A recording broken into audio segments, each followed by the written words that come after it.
Dumelang, Sanbonani, a very warm welcome to yet another episode of UJTV's In Conversation.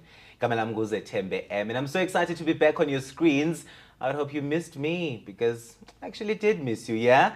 So as you would know, as the University of Johannesburg, we are celebrating 20 years of academic excellence.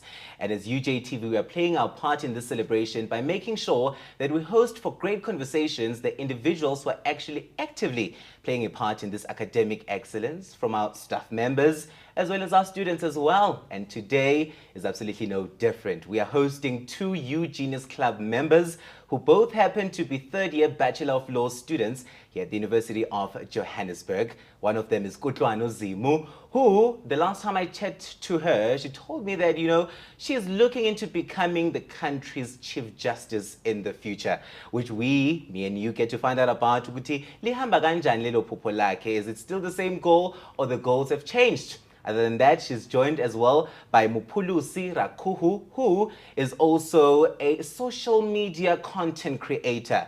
To me, that sounds like two demanding things on top of the fact that she's a published author, and we get to find out how she's able to balance all these things throughout this conversation. Ladies, greetings and welcome to the show. Good morning. I'm so excited to have you guys. By the way, you look stunning. You look like you are about to argue a case in court.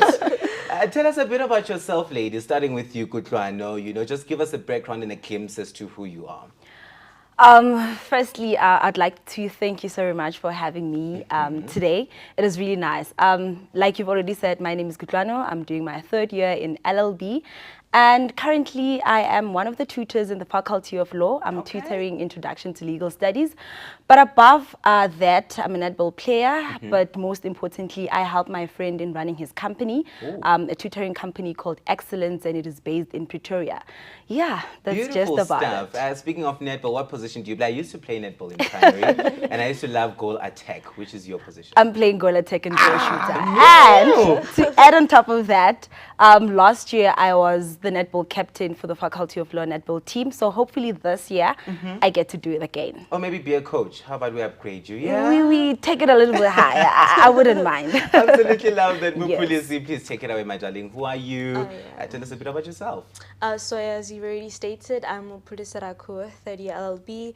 But apart from that, I am a disability unit ambassador for the SACAD unit. I also tutor, but at the Windebrow Arts Center, the whole idea being to kind of delve literature, arts with education for children from disadvantaged communities. Sure. But also I'm a published author, having co-authored in an anthology for students by students.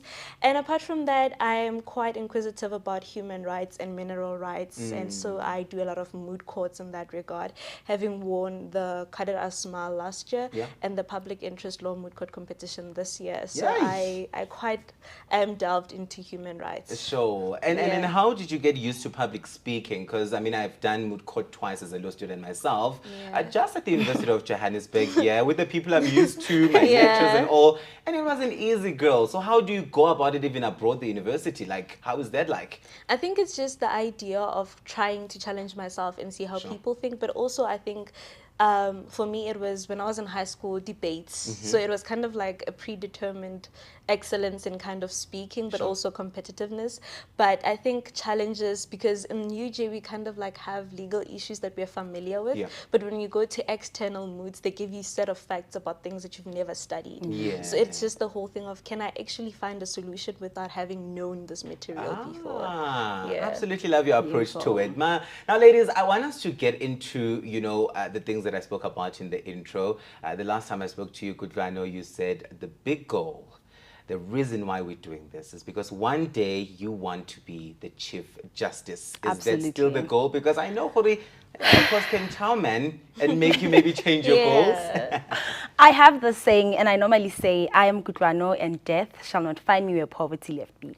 So most importantly, the goal is still the same, and it shall end in Chief Justice.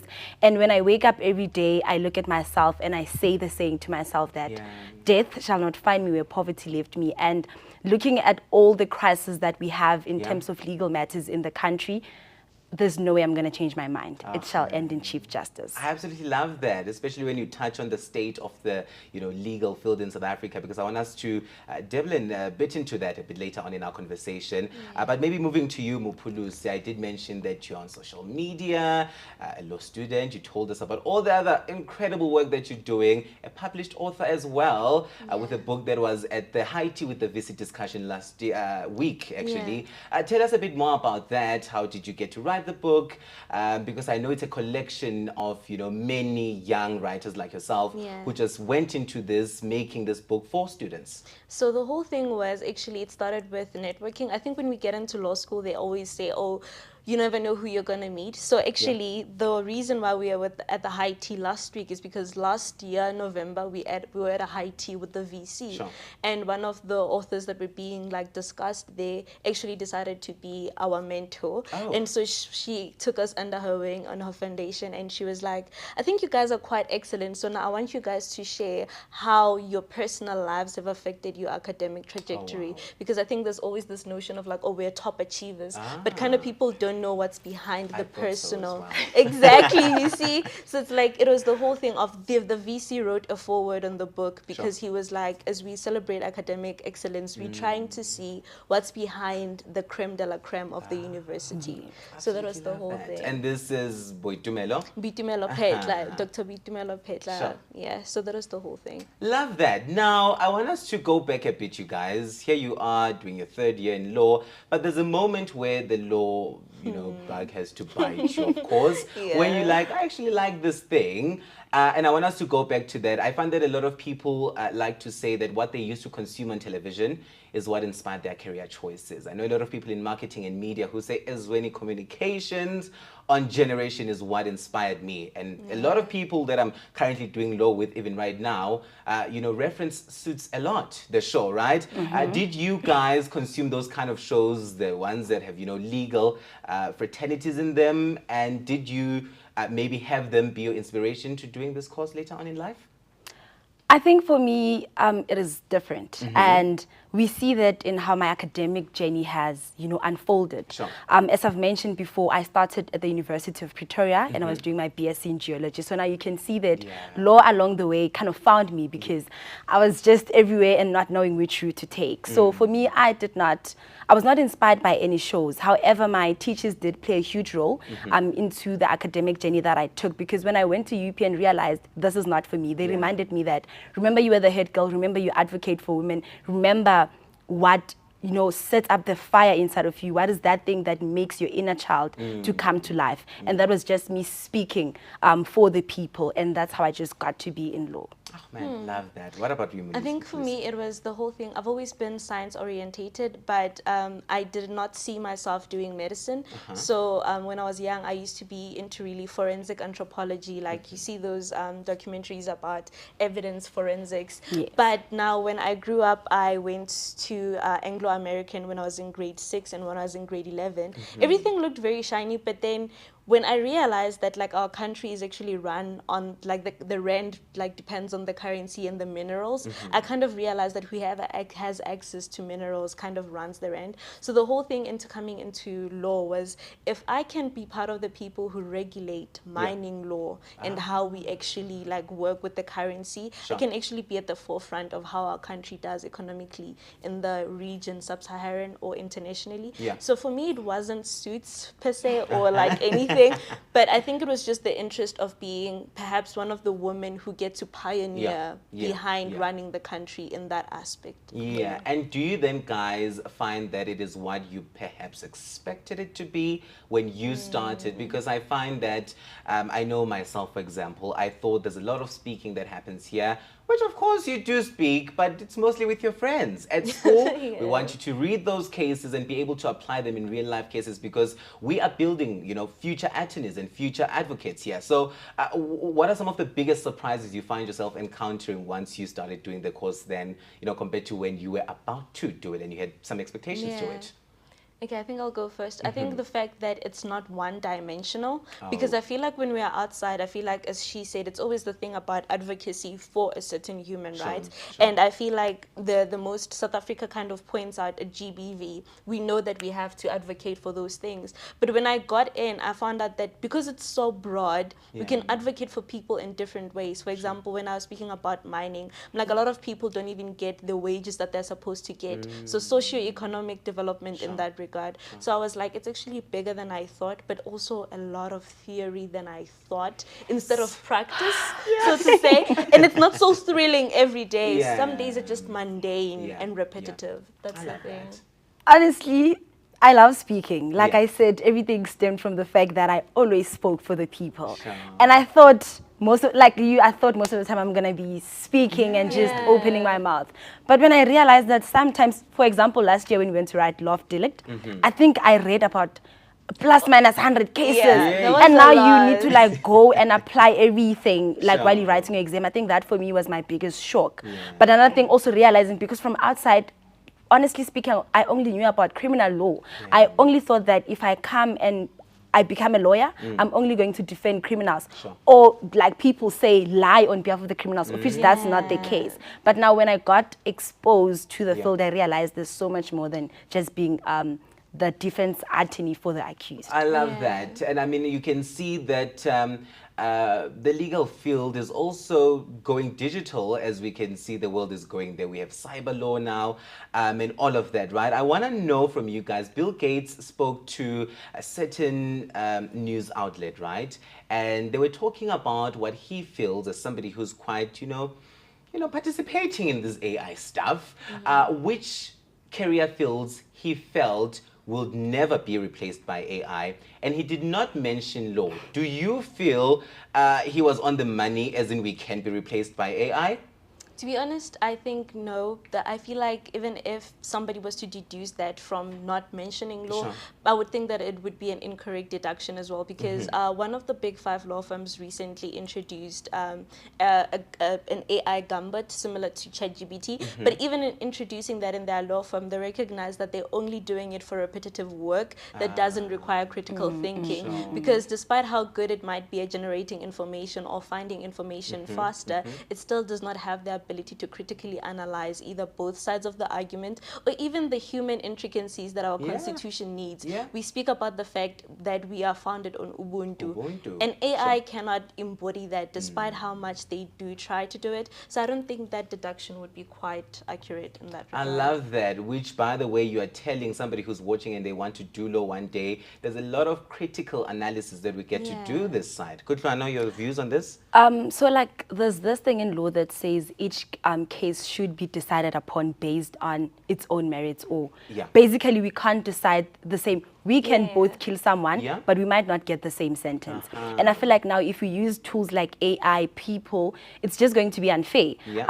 Because now we're going to get the same outcome in every case, because now AI like use stored information and it does not move with times. But now for example, in criminal procedure, I learned a bit that during sentencing, a judge must consider the effect that the crime had on the victim. And I feel like AI won't be able to detect such things. So for me, I feel like we are irreplaceable and AI has nothing on us. Power.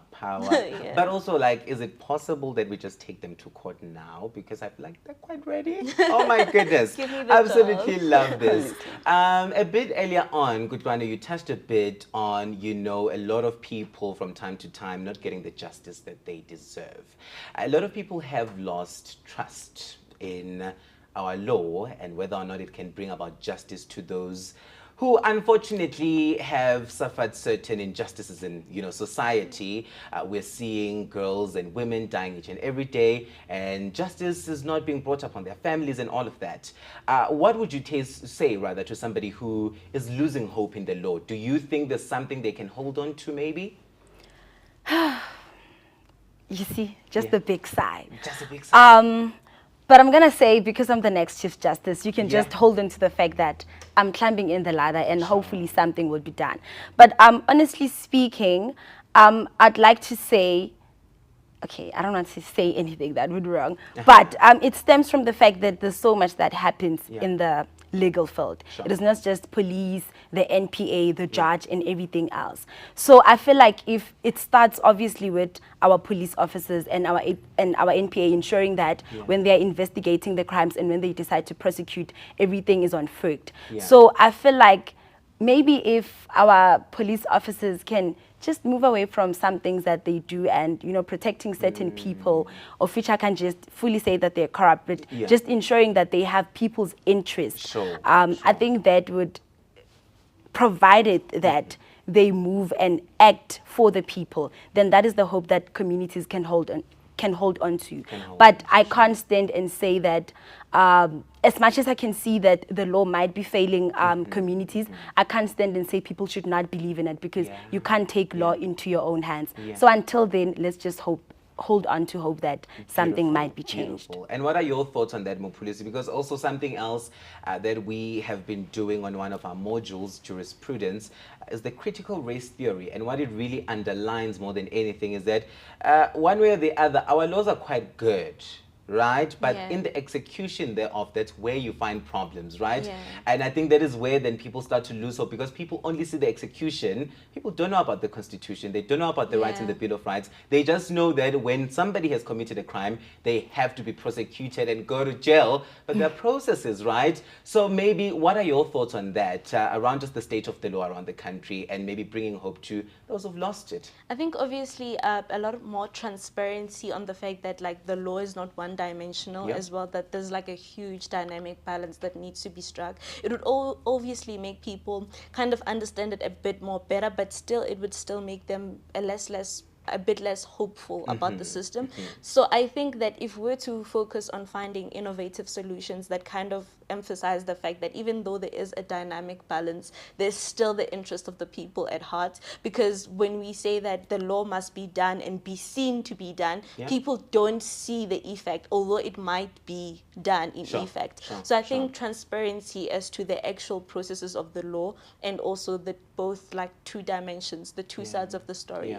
If we're to be more open about that as legal practitioners, so that the community is at a better position stance to judge things. Yeah, I love that. And then maybe one wonders, how do we get such information to people who are in like remote areas, people who don't necessarily have access to a television, to your radio, etc., etc.? How do we make sure that these people are also just aware of their rights? Because something else that does happen in society is that we have so many people who are suffering injustices, but they don't know that the law is there to protect them, right? So what would your thoughts be around that? How can we maximize on the reach of the law to the people? I think recently there has been this requirement that for you to be a legal practitioner, you need to do is it 2 hours or 20 hours of pro bono work if you're going to be a candidate legal practitioner.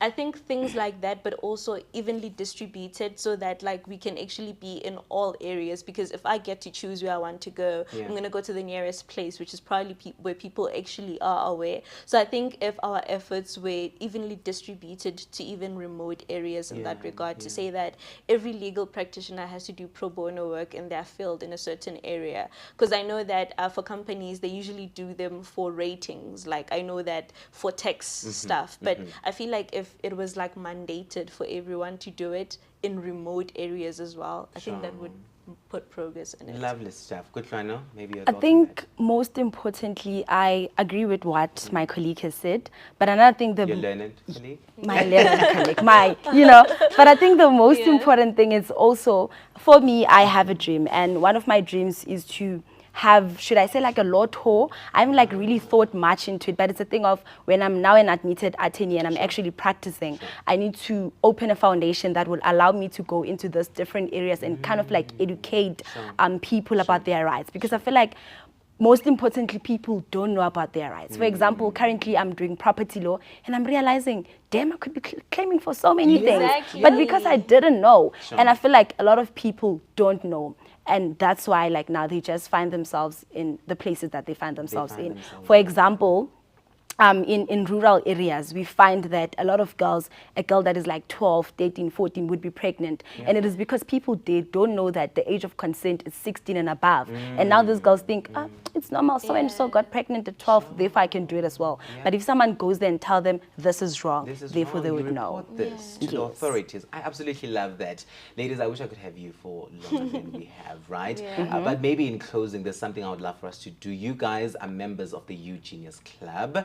And I did say that we think you guys are like really top achievers, right? Could you kindly give us some of the exam tips that work for you guys, or that you've heard of that work for other people that you think maybe we can, you know, roy in as we study for our exams this June? I think for me, it's definitely something that I've done since I was in high school. It's blurting. So the whole idea is say things out loud to yourself, because I quite remember things after I've heard my own voice in it.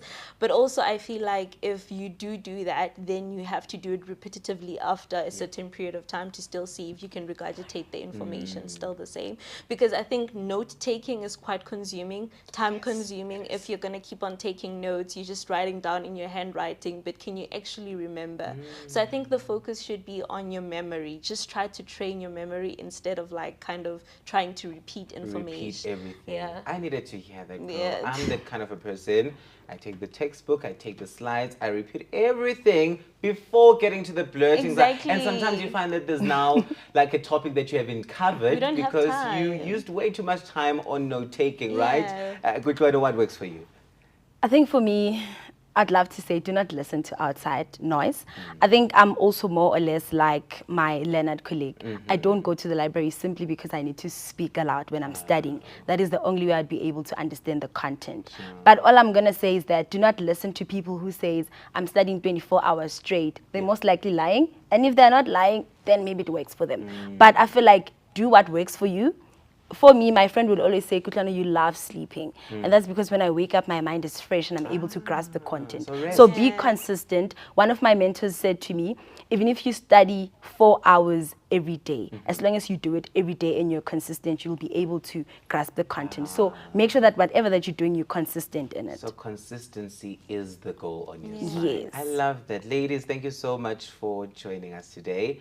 I am very confident that the state of the law in this country is in good hands.